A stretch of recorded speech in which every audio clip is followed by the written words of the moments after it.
It seemed rather strange that during the debate in the 2011 election season, Mrs. Simpson-Miller did not answer the question on the size of the cabinet. The question was posed to Mr. Andrew Holness. Holness, on page 13 of your manifesto, you promise a constitutional provision establishing core ministries and limiting the number of additional ministries until any such provision is in place, which could take years or decades. Would you commit to reducing the size of your cabinet, and if so, by how many ministers? When she was given the opportunity, she did not answer the question. Thank you, Mr. Holness. Your rebuttal, Mrs. Simpson-Miller?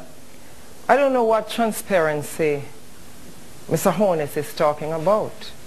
Because in terms of corruption, as Minister of Labour, I was the one who ensured and supported the investigation of a former Minister of Labour that went to jail as a result of corruption.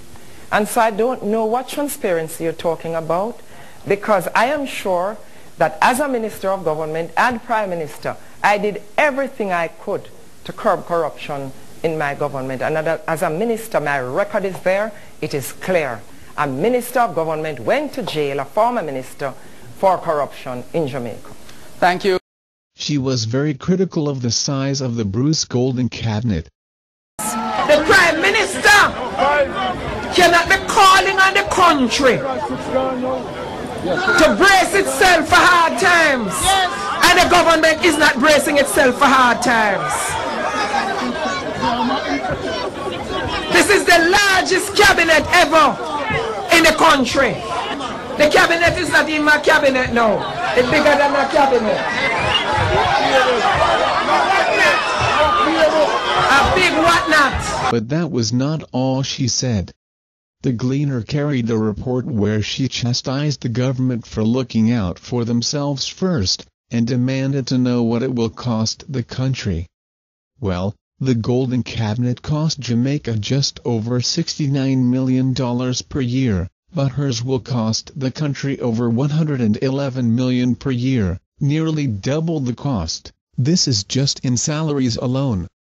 It doesn't include perks and benefits.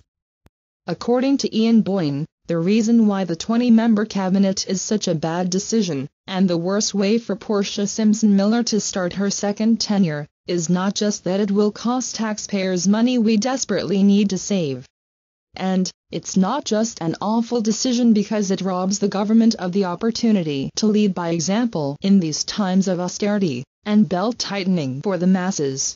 It is most regrettable because when one remembers the Prime Minister's stridency and vociferousness over Bruce Golding's decision to appoint a 19-member cabinet, this decision only deepens the already dangerously high levels of cynicism and distrust towards politicians.